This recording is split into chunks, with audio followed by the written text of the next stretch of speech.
Welcome to my dear students.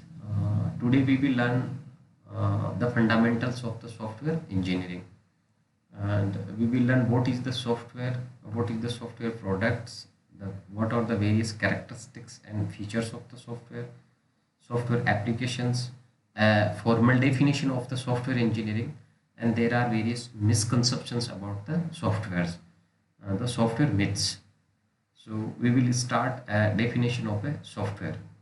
Generally हम सभी लोग जानते हैं कि किसी को भी पूछो कि व्हाट इज़ द सॉफ्टवेयर, तो everybody know about the software, कि हाँ मैं जानता हूँ सॉफ्टवेयर क्या होता है। But being a IT professional और software engineer, we need to define कि what the exactly the software it is. So a formal definition of a software is a software contains three things: the instructions, data structures, and the documentation. The instructions are the computer programs that will be executed and that will be provided some features and functions with some given performance metrics. And another is the data structure. These data structures enables these computer programs to store and manipulate those data and produce the some informations. And the third thing is the documentation. These documentation are the software manuals that describe the what are the various operations and how we will use those computer programs to use. So this is the definition of a software. Uh, Software product, there are two types of software product. One is the generic product and another is the customized products. Generic product, product market में बहुत ही in general और in general बनाए जाते हैं, जो created for a general customers और general use हो। उनको कोई भी इस्तेमाल कर सकता है, लाइक जैसे कि M S Office, M S Word, Google Chromes, Firefox browser. So these are products are the general products everybody can use. While the customized product, these are only created and developed for some particular on specific customers. जैसे कि like in banking domain में एक product use होता है, that is the Finacle. तो Finacle केवल और केवल किसके, जो बैंकिंग की फंक्शंस होता है और बैंकिंग का जो एग्जीक्यूशन होता है इंटरनली, उसी के लिए यूज में आता है। तो these the financial product cannot be used for a general as a household product, software products. तो ये बेसिक डिफरेंस होता है जेनेरिक प्रोडक्ट और customised product. Why the software is important? So the software are very deep rooted in the human life, and ever all developed nations are dependent on the software. There are various domains. These are controlled by the various softwares like the transportation and medical, telecommunication, military, industrial, entertainment, educations, etc. in the everywhere. And thus, what is the software engineering? Software engineering is the theories, methods, and tools for the professional software development. Features. These are the characteristics of a software. Software की तीन characteristics बड़ी important है. Why this is important? Because कि the develop software is somehow it make different from the hardware products. The hardware products like अपन जैसे compare करते हैं कि हम कार की मैन्युफैक्चरिंग करते हैं, इंटीग्रेटेड चिप की मैन्युफैक्चरिंग करते हैं, या मोबाइल हैंडसेट की मैन्युफैक्चरिंग करते हैं, इवन हम लैपटॉप की भी मैन्युफैक्चरिंग करते हैं। लेकिन ये these are the classical and traditional approach in the industrial design, while the software is not manufactured, these softwares are the engineered. So दोनों both are the end product, whether it is a software and hardware. लेकिन इनमें difference क्या होता है? Difference होता है इनको create करने में और इनको बनाने में। तो एक अपन बोल सकते हैं कि सॉफ्टवेयर डेवलप्ड होते हैं while the hardware are manufactured. Second है कि software doesn't wear out but it deteriorates. इसका मतलब है कि सॉफ्टवेयर अपने आप में ऐसा नहीं है कि जैसे कि अपन कार की बात करते हैं तो कार मैन्युफैक्चर होती है, लेकिन कार एक लेवल जैसे कि 10-10 साल बाद में हमें क्या करने पड़ते हैं कि उसके जो पार्ट्स है वो डिटीरियोरेट्स हो जाते हैं, वो पार्ट्स एक प्रकार से अपने को रिप्लेस करने पड़ते हैं कि पुराने पार्ट है घिस गए। लेकिन सॉफ्टवेयर में ऐसा नहीं होता है कि पर्टिकुलर कोई पार्ट है कि 10 साल बाद में इस सॉफ्टवेयर का ये पार्ट घिस गया तो हमें रिप्लेस करना पड़ता है, ऐसा नहीं। हाँ, लेकिन सॉफ्टवेयर जनरली अपन बोल सकते हैं कि पुराने पड़ते हैं। पुराने पड़ने का मतलब उस सॉफ्टवेयर का कोई ना कोई नया वर्जन आएंगे। लेकिन ये सॉफ्टवेयर और हार्डवेयर में एक बेसिक डिफरेंस है। एक कर्व भी है कि हार्डवेयर है बात tub curve of failure rate. Hardware का कर्व तो नहीं दिया हुआ इसमें, लेकिन ये कर्व दिया हुआ आपका इसमें सॉफ्टवेयर का, कि एक एक जो आइडियलाइज्ड कर्व है कि पहले तो सॉफ्टवेयर में स्टार्टिंग में बहुत एरर्स आएगी, और एक लेवल होगा उसके बाद में सॉफ्टवेयर में कोई एरर नहीं आएगी और आइडियलाइज चलेगा हमेशा के लिए, वो कभी भी मतलब परफेक्ट चलता रहेगा। जबकि अगर अपन हार्डवेयर कर्व की बात करें बात टब कर्व में, तो हार्डवेयर में स्टार्टिंग में जब कुछ टाइम के लिए उसमें बहुत एरर्स आएगी, करेक्शंस आएंगे, और उसके बाद में वो जैसे कि कुछ सालों तक परफेक्ट चलता रहेगा, और उसके बाद में उसमें कमी आना शुरू हो जाएगी। तो ये बात टब की तरह बन गया, ये मैंने जो माउस की तरफ चला रहा हूँ। तो आप ये एग्जाम्पल ले सकते हो कि स्टार्टिंग में अगर जो वो कार है, जो कार मार्केट में आएगी फर्स्ट टाइम, तो डेफिनेटली उसमें जैसे कि कोई ना कोई प्रॉब्लम आएगी, कोई डिफेक्ट आएगा, और उसके बाद में एक बार स्टेब्लिश हो गया वो प्रोडक्ट, वो चलता रहेगा, चलता चलता रहेगा। और फिर हो सकता है कि 10 ईयर्स 12 ईयर्स 15 ईयर्स के बाद में क्या प्रॉब्लम हो जाए उसमें, उसमें जनरली पार्ट्स की रिप्लेसमेंट की जरूरत पड़ती है। तो ये एक बात टब का होता है। जबकि सॉफ्टवेयर में ऐसा नहीं होता। सॉफ्टवेयर में बिल्कुल एग्जैक्टली आपके क्या होता है, एक बार शुरू शुरू के अंदर एरर्स और कमियां आएगी, बाद में वो आइडियलाइज कर्व हो जाएगा। लेकिन ये तो एक आइडियलाइज है, लेकिन एक्चुअल कर्व ऐसा बनता है, ये इन्होंने बताया। रील में क्या होता है कि पहले उसमें जो करेक्शंस आते हैं, फिर एरर्स आते हैं, और उसके बाद में सॉफ्टवेयर में कुछ चेंजेस आते हैं, रिक्वायरमेंट चेंज होती रहती है। तो ये एक्चुअल कर्व है इसका। बात का एसेंस समझ में आ गया। दूसरा, although the industry is moving toward the component based construction, but the most software continues to custom build.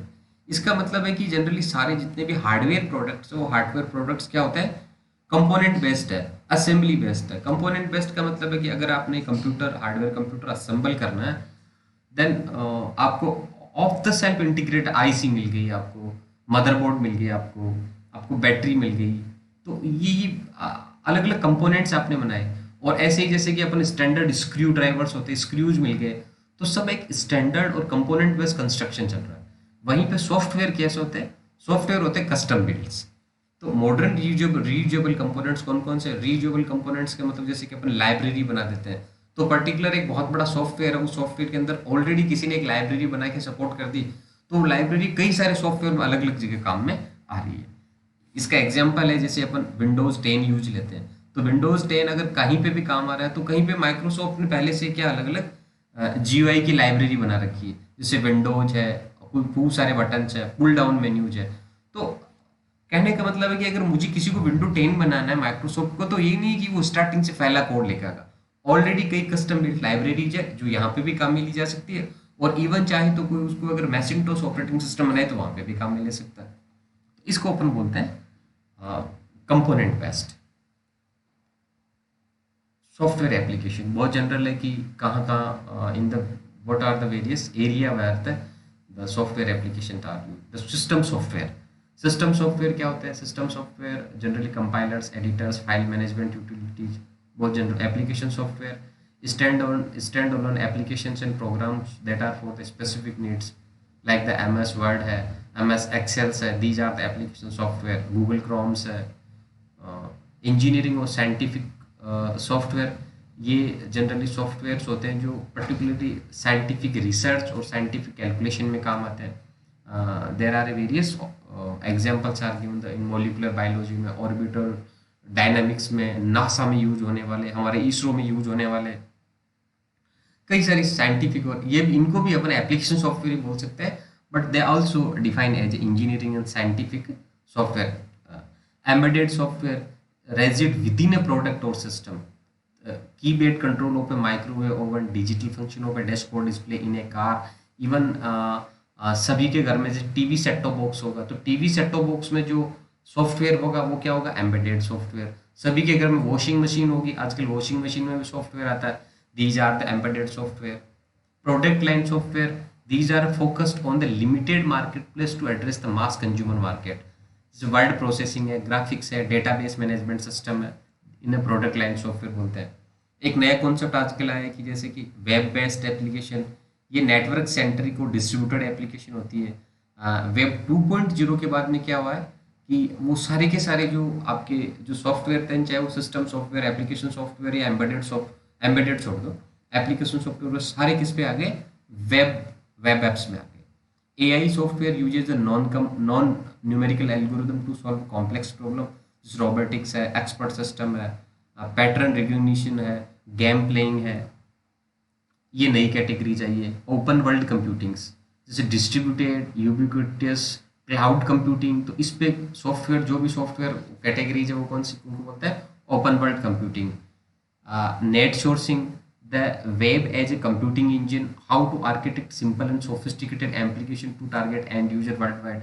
Open source, free source, आजकल कई सॉफ्टवेयर है जो मतलब जिनकी अपने को लाइसेंस की जरूरत नहीं है, वो ओपन सोर्स है। इनका जो सोर्स कोड है वो भी फ्री मिलता है, चाहो तो आप उनका सोर्स कोड ले, कुछ अपने हिसाब से कस्टमाइजेशन करो, आप यूज करो। तो ये ओपन कम्युनिटी सॉफ्टवेयर होता है। देन सबसे इंपॉर्टेंट है, अपन जो सॉफ्टवेयर इंजीनियरिंग पढ़ रहे हैं कि what how to we will formally define the software engineering definition. तो इसमें दो डेफिनेशन दे रखी है, अपन we will discuss on the second definition, that is the more important, IEEE definition. So IEEE define the application of a systematic, disciplined, quantifiable approach to the development, operation and maintenance of a software. That is the application of engineering to software, the study of approaches as in. तो अपने को simple है कि the software engineering एक प्रकार से एक कोई सॉफ्टवेयर सिस्टेमेटिक वे से बनाने को, और ऐसा systematic way that can be quantifiable, that means कि वो नापा जा सके। ऐसा नहीं है कि जैसे कि आप एक कोई बिल्डिंग बना रहे हो तो इसमें एटलीस्ट आप ये आप क्वांटिफाई कर सकते हो कि मेरी बिल्डिंग 10 दिन में पूरी हो जाएगी या मेरी बिल्डिंग 20 डेज में पूरी हो जाएगी, ठीक है ना। अभी कितना लेवल हो चुका है बिल्डिंग का, जैसे कि प्लास्टर चल रहा है या फिर छत डल गई, तो अपन एक क्वांटिफाई मैनर है ना। तो सॉफ्टवेयर में भी कहीं पे भी हमारे पास एक सिस्टेमेटिक अप्रोच होनी चाहिए और क्वांटिफाइड अप्रोच होनी चाहिए। एंड इसके थ्रू हम क्या करेंगे, डेवलपमेंट यानी उसको बनाएंगे, उसके ऑपरेशन को लगातार चलाएंगे, और उसके बाद में सॉफ्टवेयर डिलीवर करने के बाद में उसकी मेंटेनेंस भी अपन इसी तरीके से सिस्टेमेटिक अप्रोच में करेंगे। वो सारा का सारा प्रोसेस फॉलो करने को अपन सॉफ्टवेयर इंजीनियरिंग बोलते हैं। The importance of software engineering, then software myths.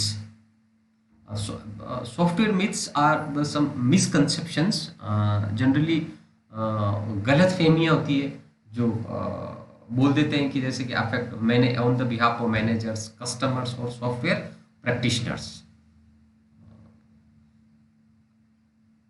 वो कुछ एग्जांपल्स अपने ले रखे हैं।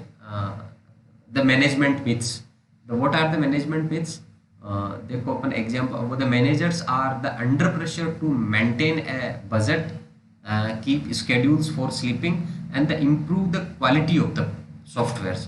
तो मोटा मोटा वो क्या प्रेशर में होते हैं जनरली कि भाई कम से कम पैसे खर्च हो और टाइम पर सॉफ्टवेयर तैयार हो जाए और बहुत ही अच्छी क्वालिटी के साथ में। तो उनकी कुछ मिसकंसेप्शन और गलत फहमियाँ क्या होती है, सिंपल होता है कि we already have a book that is the full of standards and procedures for the building software, and wouldn't that provide my people with everything they need to। सारे मैनेजर्स को ये गलत फहमी होती है कि हमने एक बुक खरीद ली सॉफ्टवेयर इंजीनियरिंग की और सारे सॉफ्टवेयर इंजीनियर्स को और जो सॉफ्टवेयर प्रैक्टिशनर्स उनको पकड़ा दिए, अब हमें कोई टेंशन नहीं है, वो एक प्रॉपर प्रोसीजर फॉलो करेंगे और क्वालिटी सॉफ्टवेयर बनेगा। पर रियलिटी में ऐसा होता नहीं है, because the book of standard में वेरी वेल एग्जिस्ट, कई बुक्स हो सकती है, बट कितने सॉफ्टवेयर इंजीनियर उन बुक्स को काम में लेते हैं, कितनी जो सॉफ्टवेयर की जो इंजीनियरिंग की जो स्टैंडर्ड प्रैक्टिसेस है उनको काम में लेते हैं, ठीक है, और कितने सॉफ्टवेयर प्रैक्टिशनर्स या सॉफ्टवेयर इंजीनियर्स क्वालिटी पे फोकस करते हैं बनाने में। I think no. Myth 2, my people have the state of art software development tools, after all we buy them new age computer. तो कई मैनेजमेंट की होती है कि भाई हमने टॉप से बढ़िया के बढ़िया सॉफ्टवेयर डिज़ाइन और डेवलपमेंट के टूल खरीद के दिए और बिल्कुल सारे के सारे i7 प्रोसेसर वाले कंप्यूटर खरीद के दिए। ऐसी गलत फहमी और मिसकंसेप्शन होते हैं, इसलिए सॉफ्टवेयर परफेक्ट बनेगा, ऐसा नहीं। It takes much more than the latest model of hardware and software. इसमें एक एग्जांपल दे, जैसे कि CASE tool are the more important than the hardware for achieving good quality. CASE मतलब कैश सॉफ्टवेयर होते हैं, सॉफ्टवेयर इंजीनियरिंग टूल्स होते हैं इनको बनाने के लिए।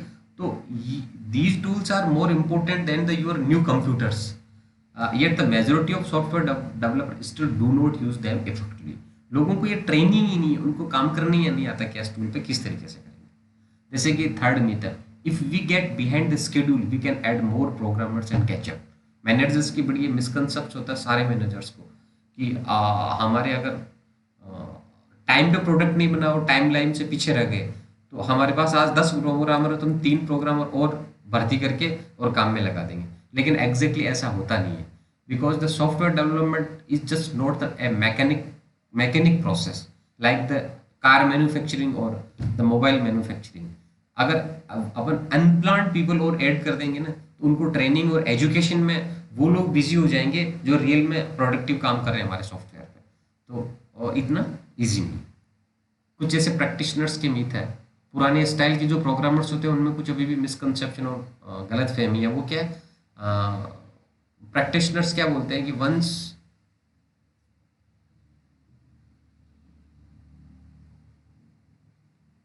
हाँ, ये कस्टमर मिथ्स क्या है, कस्टमर एक नॉन टेक्निकल पर्सन होता है, बस जिसको तो प्रोडक्ट दिखता है कि प्रोडक्ट मुझे दे दो, और बहुत ज़्यादा एक फॉल्स एक्सपेक्टेशंस होती है उससे, किससे, जिस कंपनी से वो प्रोडक्ट खरीदता है, सॉफ्टवेयर प्रोडक्ट। और हमेशा प्रोडक्ट खरीदने के बाद में वो कभी भी सेटिस्फाइड नहीं होता डेवलपर से, और यही मानता है कि डेवलपर ने बहुत गलत किया और घटिया प्रोडक्ट दिया। तो क्या मिथ है उसके, कस्टमर के, a general statement of objectives is sufficient to begin the writing programs and we can fill in the details letter.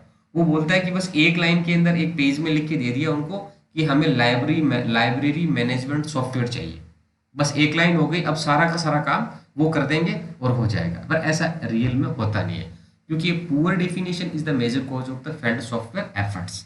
यानी कि सॉफ्टवेयर को प्रॉपरली डिफाइन करके देना चाहिए, डिफाइन ही नहीं बल्कि एक detailed description of a software is very essential. और ये कैसे होता है, एक पूरा का पूरा हमें अपन डिटेल में पढ़ेंगे, एसआरएस डॉक्यूमेंट बनाना पड़ता है, सॉफ्टवेयर रिक्वायरमेंट स्पेसिफिक, जिसमें एक एक वन बाय वन जो रिक्वायरमेंट है उन पर हमें एनालिसिस करना होता है। It needs a communication between the customer and developer. Then second है कि project requirement continuously change, but change can be easily accommodated before the software because the software is flexible. Generally जितने भी customers होते हैं उनकी ये होता है कि जब प्रोडक्ट बन रहा है उसके बाद में भी मैं बता दूं कि ये चेंजेस मेरे प्रोडक्ट में करके देने तो वो हो जाएंगे। बट होता है क्या है, जनरली जो कंपनी या सॉफ्टवेयर प्रैक्टिशनर बनाते हैं वो बेटर जानते हैं ये चीज़ें कि अगर कोई चेंजेज या कोई रिक्वायरमेंट में चेंजेज या हमें जो सॉफ्टवेयर बनाना उसमें कोई भी चेंजेज अगर अपन लेटर स्टेजेस में कोई देता है कि सॉफ्टवेयर बन गया है, सॉफ्टवेयर बन रहा फाइनली उस टाइम, तो definitely it affects, it increase the cost of the product and the performance of software. तीसरा, प्रैक्टिशनर्स मिथ में देखो, सॉफ्टवेयर इंजीनियर की कई गलतफहमी होती है पुराना। ज्यादातर सॉफ्टवेयर अपन इवन अपनी भी होती है कि myth one, once we write the program and get it to work our job is done. बस हम पीछे हाथ करके बैठ जाते हैं आराम से कि हमने प्रोग्राम लिख दिया, हमारा काम खत्म हो गया। लेकिन रियल में क्या होता है, the sooner you begin writing the code the longer it will take you to get done. कहने का मतलब है कि 60 से 80% काम तो बचा होता है जब आपने प्रोग्राम लिख दिया। या अपन बोलो कि अगर आपने प्रोग्राम किसी को डिलीवर कर दिया कस्टमर को, उसके बाद में तब तक तो कितना काम हुआ आपका, इवन 20 से 40% ही काम हुआ, बचा हुआ काम तो बाद में करना है। कैसे, जैसे कि गूगल ने गूगल क्रोम निकाला है, तो गूगल क्रोम हमें तो लगता है कि पूरा प्रोडक्ट बना के निकाला, लेकिन उनकी लगातार टेस्टिंग, उनकी लगातार कंटिन्यू उनके फीडबैक्स और उसको किस तरीके से अपडेटेड और उसके वर्जन चेंज कर रहे हैं, तो ये बाकी का काम तो 60% काम तो उनका बाद में हो रहा है। ऐसे बाकी दूसरे प्रोडक्ट पर आप take it as examples. Second में था, until I get the program running I have no way of assessing its quality. दूसरी गलतफहमी ये होती है कि जब तक मेरा प्रोग्राम रन नहीं हो, कंप्यूटर प्रोग्राम बना लूँ रन नहीं हो, तब तक मैं इसको चेक कैसे करूंगी इसकी क्वालिटी सही है कि नहीं। तो technical reviews are the quality filters that can be used to find certain classes of software defect from the inception of the project। इसका मतलब ये है कि जब आपने रिक्वायरमेंट गैदर की है कस्टमर से, उसी टाइम से आपको कई सारी वेरी मतलब टूल्स और टेक्निक्स है जिनके थ्रू आपको उसकी क्वालिटी असेस करनी। ऐसा नहीं है कि प्रोग्राम बना लिया सीखा उसके बाद में क्वालिटी चेक कर रहे हो, नहीं, प्रोग्राम जब आप कागज पर लिख रहे हो उससे टाइम आपकी क्वालिटी चेक करनी है, इसका मतलब ये। तो software engineering will make use the create voluminous and unnecessary documentation and will invariably slows down। कई सॉफ्टवेयर प्रैक्टिशनर बड़े आलसी किस्म के लोग होते हैं, उनकी बड़ी होती है कि इतना डॉक्यूमेंटेशन क्यों करूं, क्या काम का है। बट ये बहुत जरूरी है, because it is not about the create documents, it is about it it is about creating the quality product. हम ऐसा नहीं है कि दुनिया भर का डॉक्यूमेंटेशन क्रिएट कर रहे हैं, बल्कि हम क्वालिटी प्रोडक्ट बना रहे हैं, और क्वालिटी प्रोडक्ट के लिए जरूरी है documentation and proper designing. So these are the